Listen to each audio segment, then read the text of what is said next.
Hello and welcome to podcast number 2 with the Maroon and White pod. We're delighted to have Tracey Leonard, well now Tracey Roach, here with us today. Welcome, Tracey. Thanks very much. Good to be here. Likewise. Tracey, I was surprised to hear that you have retired this year. Yeah, no, the time has come for me to hang up the boots. I suppose I kind of had been thinking about it, I suppose, the last 2 years really. And I gave last year a go, but for me, I suppose the big element of it, the enjoyment was gone. And I know I've heard a lot of people talk about it in the past, when the enjoyment goes and that's the time to kind of hang up the boots. But I never thought that would come for me. I suppose, when you come in at such a young age playing, you never think the years will tick on as quick as they do. But I know the time has come for me now. As I said to you, the enjoyment's just gone. So it's time for me to move on and let the younger ones move in. Yeah, and that's mad because I still look at you as being one of the younger ones. Like, I still remember when I used to give you maths grinds, and even when I was training you in the Pres, like that only seems like 6-7 years ago when your career was only starting at senior level. Yeah, no, I hear you, because I suppose when we got to the All-Ireland in 2019, a lot of people were like, oh, enjoy it. And you're like, Jesus, it's hard to enjoy an All-Ireland final, when it's the top stage and you're wanting to perform and everything. It's hard to enjoy it, but the proof was in the pudding. Like, a lot said you may never get back there, and that had shown that, Galway ladies had never got back to an All-Ireland since 2019. And years tick on, like, you don't feel a year missed out through injury like I did myself in 2016. You just some years don't go well for you. You might have a great year. All the years do go well. So it's just years move very fast, and I suppose it's while you're there, and when you have the opportunity to play, I'd advise everyone to give it their all. Yeah, because it does go quick. Oh, that's far too quick. Yeah. And before we delve into your career, you have some good news lately.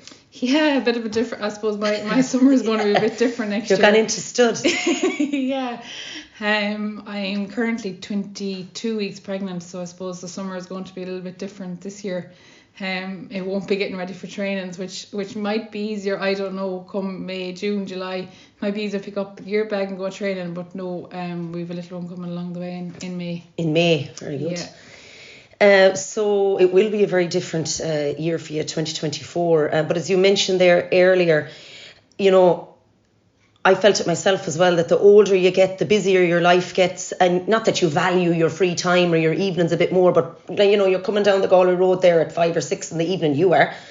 And the thoughts, it could be pouring rain there on the windscreen, and the thoughts of going into the house and grabbing the gear bag. The older you get, it does get that bit harder, especially, when you're in school or when you're in college, you have a bit more free time and football can be the centre. But as you grow older, and again, you want to start a family, your priorities shift. Yeah, for sure. Like, again, it's only the last year or two I've seen that. Up till now, you didn't see that, and everyone was saying, oh, it's a big commitment and it's a big sacrifice. And no, you don't. That's not. When you're in the circle and you're in the environment, you don't see that. But it's only of late I see that now. When people say it to you, say, oh yeah, it is a commitment and it is a sacrifice. But when you're enjoying it, it's not. But like for me, when I first came into the county scene, up until when I got married last year, like, it's a lot different living at home where you have a lot of stuff done for you, as opposed to coming in the door and where himself might be only in after you and you have to start a dinner, or you're doing your own washing or what. So like, I have huge gratitude to mum and dad for me to play, from being able to play as long as I can, because I won't deny it. Like, there was a lot done for me, and a lot might say I'm spoiled, but I don't think, like you might say the same, Edel, like I don't know if I would have been able to continue at the level we were playing at without the help and support of mum and dad at home. Like, just dinners or lunches ready for you the next day, and washing them, stuff you didn't have to consider. Whereas now it's a bit different, when you're not living at home, and it just, things change. And as you said, when you get older, it's for me last year, it was like the thought, like it was just, I didn't enjoy, and it was nothing to do with setup or anything like that. It was the thought of going, and it was like, I think maybe COVID as well kind of changed me a little bit. COVID, when there was no training and you had to do your own bit, and being able to do it in your own time was a huge, which I think was a nice way of like doing it in your own time and being finished early, and that you're not probably all night on the road or whatnot, like, but it just, I suppose that's just the way it sizzles out, like. Yeah, the flexibility of your own schedule. Yeah. You're not tied to Wednesday, Friday, Sunday, which, as I said, for many years we did this, but the older you get. And I think COVID definitely did make us appreciate our own flexible schedules as well. And we filled the gaps by going to the gym or going for the walks or going, even after COVID, going for little trips around Ireland, stuff like that. Yeah. But, just a quick one there on that. So it was basically, it wasn't the starting the family that influenced this decision. It was simply just your time had come into it. It was. For me, the big thing was enjoyment. The enjoyment was gone for me. So, I'm happy doing my own training in my own time. I thoroughly enjoy it. Yeah. When did you start on the senior panel? I probably would. I went in after my leaving cert, so I would have been I probably was 19. So it probably was 2011, yeah, 2012. we'll be saying it was 2011, 2012. Yeah, okay. So you had, what are we doing there? We're doing our maths, so like 12 years essentially. Yeah. 12 years essentially at it, yeah. And they flew. Yeah. Absolutely flew. And you had obviously underage, like it's a long time committing, like that's a long time even in a job that you're getting paid for. Yeah. 12 years is a long time. No, I wouldn't turn back the clock in anything, because the friends you meet and the friends that I have met through sport, they're there for a lifetime. Yeah. So like and you miss that right now. I miss that element of not seeing the girls. Yeah. That's a big, it's a big kind of saying, you'd like to be there, but like a lot of my friends that I would have came into the setup with, they have kind of moved as well. Apart from maybe I suppose 2 or 3 that are in there at the minute, but the close friends have moved on, so it's time comes. Yeah. Well, if we weren't enjoying it, we wouldn't commit to it. But when you look back in hindsight, it's just 12 years at senior, and then let's rewind again a little bit further back. You started, I think you were saying, was it with Raftery, the Raftery Cup? Was that your first real experience? That would have been a primary school level. Raftery Cup was just a community kind of school bits that went on. That's when your football career started. Yeah. And we had great fun at that, because I suppose I went to Ceylon National School, and it was a complete family event. Like every, I suppose, country school, you have a lot of family. So I suppose it was only a 7-a-side tournament, and I suppose my brother played, and then my cousins back the road. So out of the 7, sure, there must have been about 3 or 4 of us on the team. Do you know, that kind of way? So, to win the Raftery Cup, I think it was probably in my last year of school, it was a big achievement for us, because I suppose we were a very a small school, and I suppose there would have been other bigger schools around that I suppose didn't give us much of an opportunity, but it was a great honour for us to win it that year. Would Cummer have been, or Belclare? Cummer would have been the school main, to beat, yeah. Okay, so you started with Raftery Cup, and throughout your primary school, was that was the main competition then? There was nothing else really there to note? No, we had there was just all girls 7-a-side tournament as well. Yes. Yeah, and I remember those actually. Yeah, it was coming in Munster, yeah. Is that still going, I wonder? I think it is. Yeah. Very good. And then I suppose when you pushed on then to maybe 10, 11 or 4th class, 5th class, you started then with Currafin. Yeah, that would have been Currafin. We quite successful underage in Currafin. We won a lot, like we would have went to a lot of Féiles under 14. Yes. Under 16, we'd have great rivalry with Clare Galway. Even saw Till, I think, at that time. And then we got to minor, and we were quite successful at minor. And then I suppose I took the step into the senior team, and at that time the Currafin senior ladies were quite successful at the time. And it's only now when I look back on it, I should have really I suppose I was young at this time, but I took winning for granted. And for me to walk into that setup, like if I was to come back now and walk into setup, like I was privileged to walk into that setup. That was Ruth Stevens, perhaps, Tricia Gleeson, Michelle Burke, Michelle Glynn, the Heenhans, Deirdre Averin was probably still around, Sarah Cosgrove, all these. Sheila Fitzgerald, yeah. God. It was some setup, But like it was a county standard. Like, but what Kilkerran and Clonberne probably are now, that a lot, 10, 12 of those were probably on county panels or on the senior. And you don't realise it. It's only now when the coin flips and you find it very hard to win anything. That's when you realise, Jesus, you take winning for granted. Yeah. And it shouldn't be. You should really relish everything you win. Yeah. So who were your main coaches with club?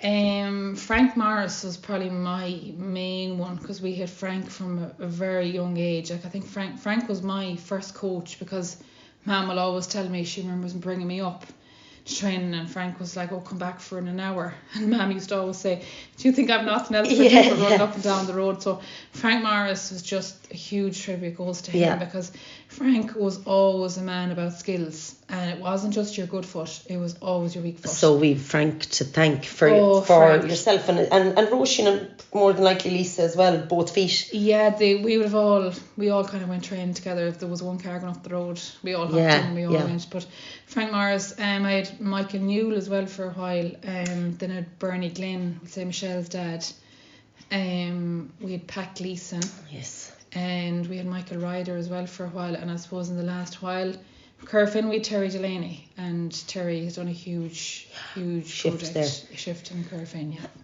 I had Michael and Pat Gleeson, and Bernie was in, I think he could have been with that group, but he was definitely with us with the underage, Bernie Glynn. But we got to an All-Ireland under-16 final with Pat and Michael, one that we should have won against Meath. But great memories of those. They just loved football, and that was probably before the whole bits to S&C and the hopping and lepping. It was just pure football. Football. Yeah. And that, for me, there's a huge element of football gone nowadays. Yeah. Like it's the modern game is very, very different, and that's probably a bit of enjoyment that's gone for me. It's no longer the skills of the game are there now. It's a different, I suppose, a different generation, different era. It's the way times have moved. But yeah, you don't necessarily have to be an unbelievable footballer to perform. You know, if you're strong and fit and you're able to kick, it's, you know, you don't need the both feet. Obviously, it's a big advantage, but in the past, those players probably would have, you know, the likes of yourself would have like really stood out on a pitch. But it's not that it's becoming drowned out with S&C, but the pendulum definitely is swinging in the S&C direction a small bit. Completely. Time-wise. Yeah, completely. Time-wise. If you think of hours that are put in training with the ball in your hand versus time with the barbell in your hand, I guess the barbell would definitely win out. Yeah, definitely. This is the way it's gone, I suppose, like just in the last few years playing teams, like teams have got physically, like you might have a team on paper that might look, oh God, these are going to be very hard beat, but like physically the other team that mightn't be as strong on paper could be physically very strong and very fit and end up winning the game. Yeah. So it's no longer the most talented players that win games now. It's your hard grafters and your hard workers that can run, you know, 9 and 10 kilometres a game and dig deep when you need to dig deep. That's what's coming out on top now. The work off the pitch. Yes, completely.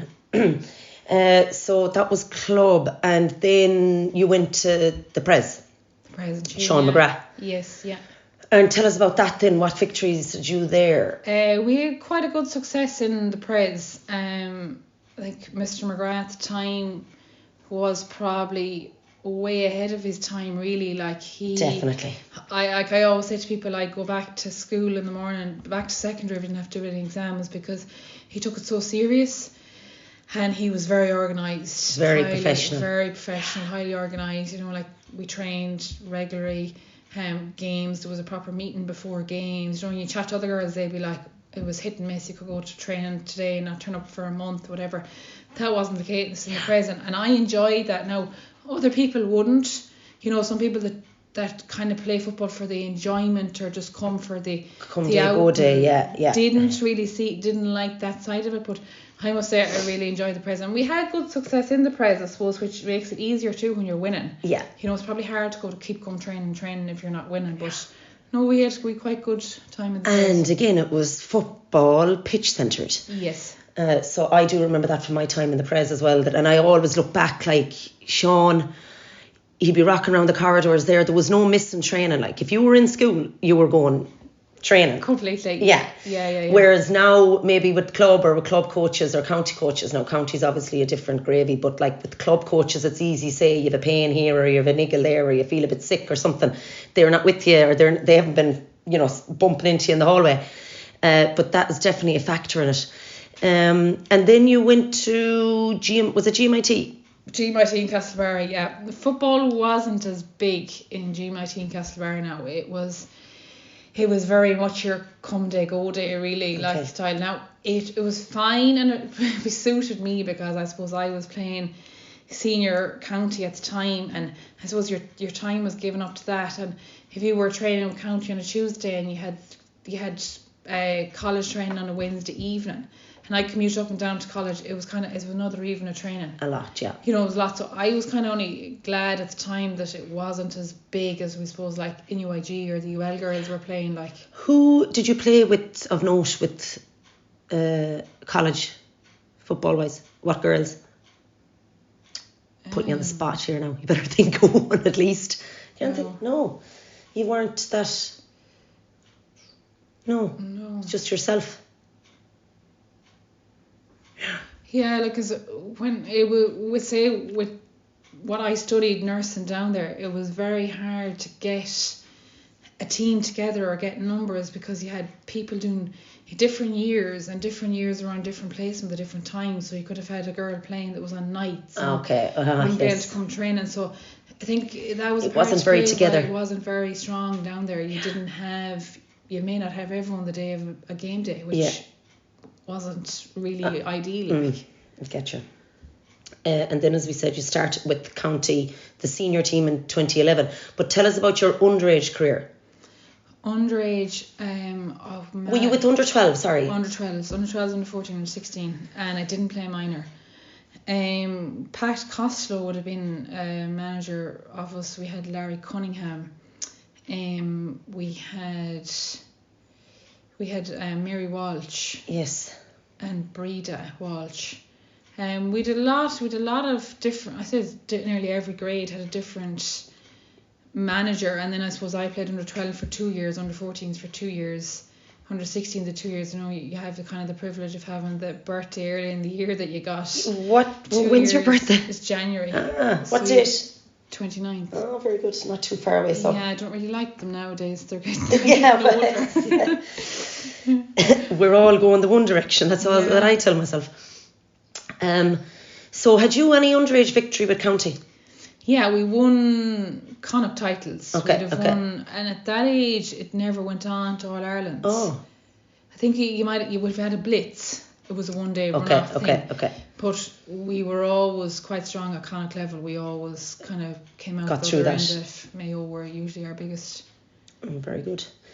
And then that brings us to, you got an All-Star in 2019. Yes, 2019. The year you got to the All Ireland. Year we got to the All Ireland, yeah. I suppose it's a nice personal accolade to win, but I suppose it wasn't the ultimate of winning an All Ireland. Yeah. But when you look back on your career now, it's a nice thing to have there on the mantelpiece. 100%. Yeah, completely. But is it on the mantelpiece in your home house? No, or it's out in the home house. Yes. In the home house, you didn't bring it with you? No.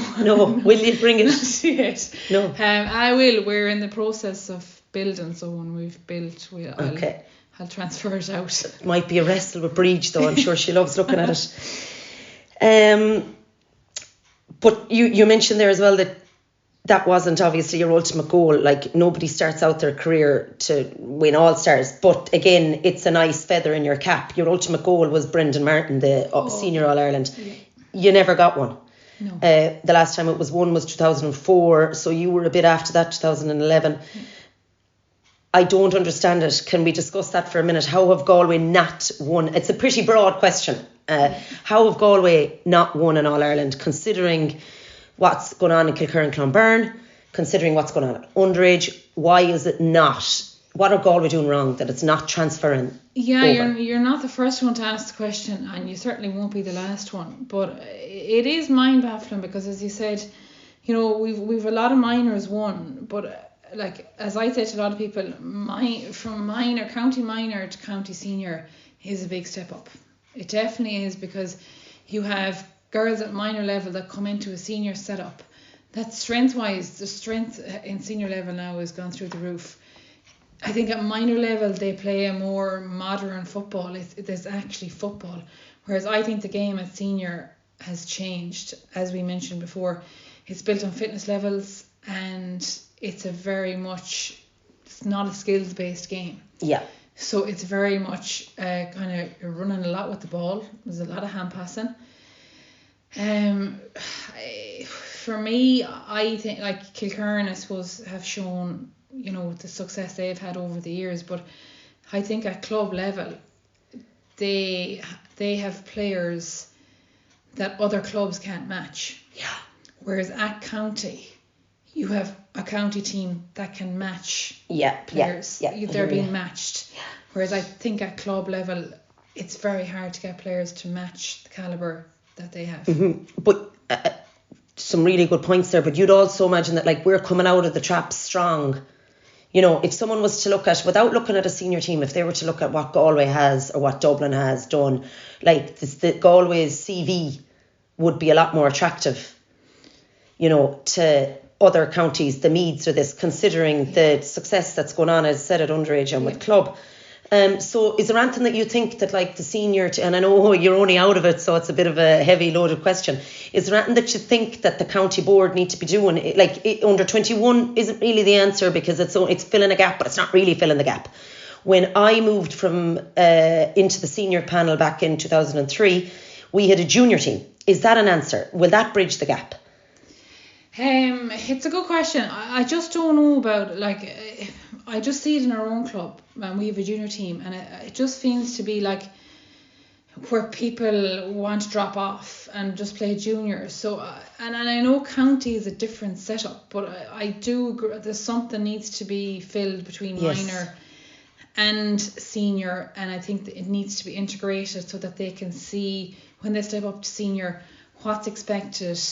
It's not only like training wise, but it's diet wise, sleep wise, all them points. I think that they really need to be filtered in, and whether it needs to be the same management, I kind of would agree, because if the senior management sees someone that's capable of stepping up, step them up. This mollycoddling and leaving them down there just because they're young. I think they need to be brought up and they need to be filtered in at whatever age they're good enough to be in there. Because there's development panels for under 14, and there's development panels for the under 16. Not sure about minor, but I'm not saying that there should be an academy there, an attractive academy, whether they need to get sponsorship for it or something, that gives those players on the fringes a little peek in the window of what's going on at senior. And that could bring like 3 or 4 players coming out of an academy, or 2 or 3 coming out of an academy, that maybe would have fallen through the cracks or not got the opportunity at all,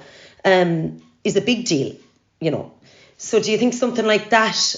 I think the development squad is probably what should be brought in. Is there one there? Not currently, not that I'm aware of, but there should be, like, this idea of holding trials for a senior team. I don't think, if someone is dropped at senior level, I shouldn't even go on at underage, but when someone is dropped at that age, I think it should be just maybe put down to a development squad and give time to build that player up and let them funnel through then to the senior team. Yeah. I suppose really junior is, in a way, a development squad as well. There was talks of it, but hopefully it will come through. I know it's manpower as well and more money, but I mean, you're wasting money at senior if you're not providing these feeder groups. Oh, completely. And I think it needs to be like the S&C side of things. Them players need to be at the same S&C that the senior level are at. Exactly. It needs to be funneled through. And that brings me on to the next point, something that I believe strongly in: continuity with the approach or the style of football from under 12 to senior. Like, you have a coach there at under 12 that's telling you, like, he's letting you off, playing narrow, and that you've this ingrained in you. We're young and we're influenced. You have this ingrained in you from under 12. Then you go on to under 14, and maybe your man is happy with the 3 or 4 players solo on the length of the pitch. And then you go on to under 16, and it's harder to change the style of play the older you get. Then you reach, like myself, I would say, when I reach senior, like Willie Ward has the most beautiful style of football. And it's width. You saw it with the Kilkerran-Clonberne performance. It's width. They're hugging the sidelines, stretching, and then making space for the runners. But it's very hard. Like, perhaps Kilkerran-Clonberne have been doing that all along, but it's very hard to change what's been going on at under 12, under 14, or 16 minor, and then you can throw in some club and some college and some school football in there, to go changing that within a 3-year cycle of managers. Yeah, I hear where you're coming from. Yeah, it's a good point, and it definitely, like, I suppose it's probably something that Galway ladies need to sit, and where you have all your different managers of all your different teams sitting down, and you have to develop what your style of play is going to be like, or what you want players coming through the ranks of Galway to achieve, or what's the ethos, where are we going, what style of football are we looking to achieve, what's going to get us that ultimate goal of an All-Ireland at senior level. What are our strengths, what's working, and I don't, like, you can still look at a minor team like what Daniel did with the minors last year, and look at that and say, okay, these are coming through, what's worked for them. Now Daniel has taken over the great work that Fiona Wynne has done there, so he's in this year of the seniors. And maybe that type of thing is a plus, that, he's going to bring in the same style of play that he was, implementing with the minors into the senior panel. But continuity, and like just bringing in management for 3 years and expecting them to change like 10, 12, not even 10, 12 more habits that have been ingrained for a decade before that in 2 or 3 years is just... Well, like, your prime example is you look at Dublin and McBowen. Like, he was with them the time they won, was it 3 in a row, or did they win 5 in a row or something? They kind of fell off the bandwagon, but he didn't go. They never gave up on him. He stick there. They had a whole new transition of players coming in, and look what they achieved last year. Yeah. So I think it's just, you've hit the nail on the head. I think continuity is huge, and I don't think 3 years is long enough at senior level at the minute. Now you need to be given the good 5-6 years. Agreed. And it is, I know for Daniel that's gone in now, it's a lot of time. Like, I actually think it's probably easier to be a player than it is be a manager, because a manager, you're there before training, you're not gone home too well phone after. Phone calls, and you're even off. It is a huge commitment, but I do think in order to achieve something, continuity is needed. Yes. Moving on there to your injury in 2016. Yeah, I did my cruciate. It was a day, I suppose, I'll never forget. I know the dates are rhyming off the top of my head. It was the 14th of February in Inchum versus Mayo. It's strange the way it happened, because I had absolutely no pain. I'd say maybe 2 out of the 3 physios, doctors that I'd seen immediately after, 2 out of the 3 didn't think it was my cruciate. And it was only, I suppose, until I had the scan that revealed all that the cruciate was gone. At the time, I didn't know what it was, what the cruciate did, and I often heard people doing the cruciate, but it's like anything in life, you don't realise it until it comes to your own door. Yeah. It was a huge dark moment, I suppose, for me, because it was taking away what I really loved to do. I could no longer do it, and wouldn't be able. I was being told for a year, and what the killing part was, like, you trained a lot on your own, and that's fine for a while. Yeah. But it's a dark place. It's a lonely place. Do you think that the support there for injured players is seriously lacking? Like, I mean, you go from 30 on a pitch, you're there in the middle, in the thick of it, then you get injured, and then you're, because management don't know a whole pile about cruciates and all of this, like, and physios are supposed to be there at training at the side of the pitch, so their time is limited as well. But should there be some sort of, not necessarily a support group, but the effect that it has mentally, it's not just a physical injury, it's a mental weight as well to carry. You've been, your hopes, you were captain that year. Yeah. That's a big mental blow. Yeah. Oh, 100%. I've said it, and since that time I got the injury, I've said it, and I've said it over and over again. There's a huge niche there for someone that takes injured players and brings them along mentally and physically. Like, you'd go training, and all that's there is a pitch. So for you that needs to rehab, you just stand inside of the pitch. Baltic weather conditions, getting cold, getting sick. So for me, I found myself disengaging in it, because you were doing your own rehab, before you came to training. I think it'd be a bit different if you could come to training, you felt part of the team, because you could do your work alongside with the other girls, whereas you're at home, you're doing your own bit. And like for me, I just know there was times where you overdid it, and the signs of that then were coming back to haunt you. So it's to get the balance. But and I know a lot of it will come down to funding and whatnot, but I don't see the reason of, like, if you're going to have 2 physios in with the team, why one of them couldn't be your person getting people back, rehabbing them. Hey, well, when it comes down to the quality of yourself, or the Ailish Morrisseys, or who else, did anybody else get these girls that are doing their cruciates are big losses to teams. So I know there's an investment money-wise in it, but surely as well, you know, these girls yourself, you can claim back the treatment money, but surely Croke Park should... It's not a bit of a waste, but like, you're going to physio here, you're going to physio there, you're going to physio there. Just get some sort of core group together within each county that can make better use of that time. And I mean, standing at the side of a pitch for an hour and a half, 2 hours looking at a training session is pointless, when you could be maybe in the gym beside the pitch with 2 or 3 others. And even it could be someone from... Like, it could be club players. Like, it doesn't necessarily have to be, restricted to just that team, but more of a coherent, rehab program than just you in here doing your own stuff and then trotting out and standing on a pitch for 2 hours. It's just to feel part of the setup. Yeah. Like, it's a lonely spot. Now, I will say it's one injury that it's hard to tell the person at the time, but it's an injury I look back on, and it's definitely an injury that improved me. Like, mentally, it made me way, way stronger. Yeah. But it's hard at the time. I will say it's very hard at the time, but it's something that it did improve me. It brought me on as a player. Serious mental strength. And then that was 2016. Then you came back and you got your All-Star in 2019. Just the last few questions here, Tracey. Who would you say was the biggest influence in your career, coach-wise, first off? Because I know straight away you were going to say your parents.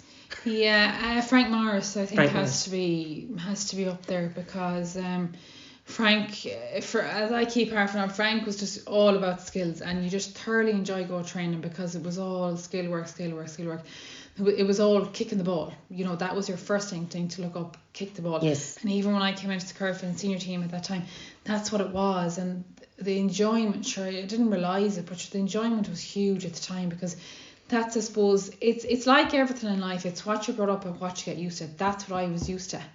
And in the last few years, that's not what has been happening. And it's very hard to fit into a team in a different, when the game is played at a different style. Yeah, I hear you.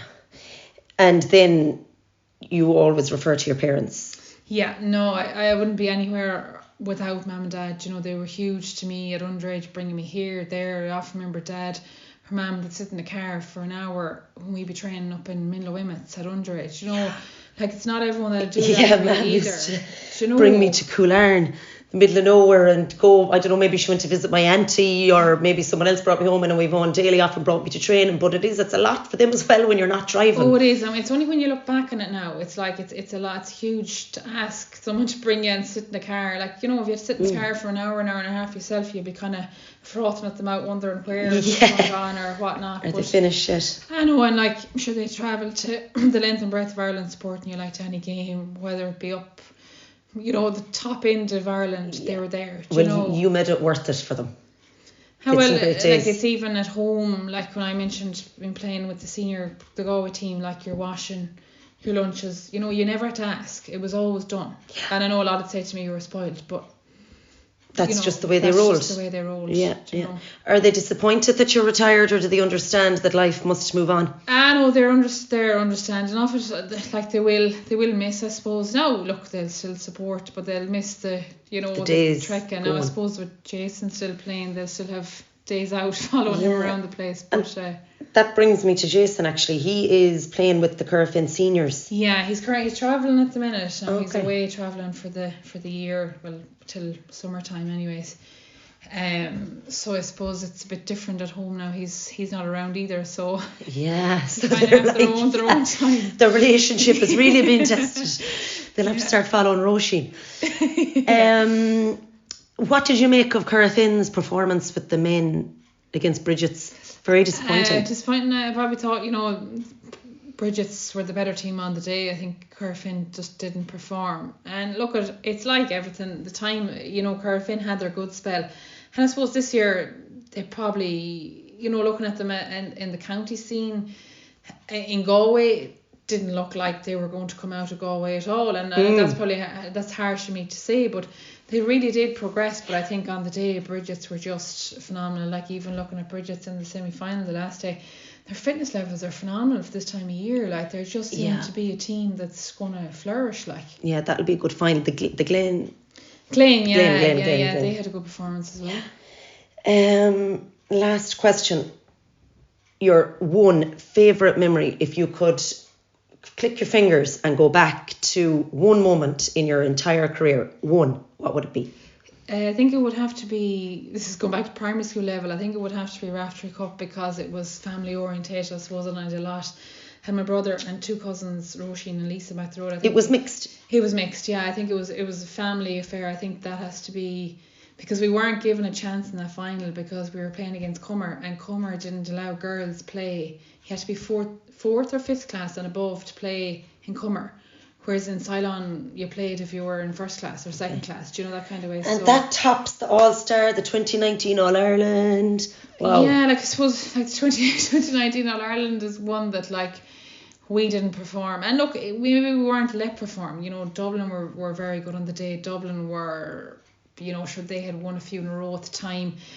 The day was, now I'm not giving excuses, but Dublin were better than us on the day, and it's a game it was, the memories were great, and you'll never forget that running out onto Croke Park, and the build up to it was great. But I suppose we didn't perform on the day, and it was just the disappointment still sits there. Yeah. I have to say that I don't know what it is when I hear people retire, and it does make me sad. And the last time I felt like this was when Sinead Burke retired. Because I still look at you as being young and fit and still having so much more to give. But yeah, that's life. Life must move on.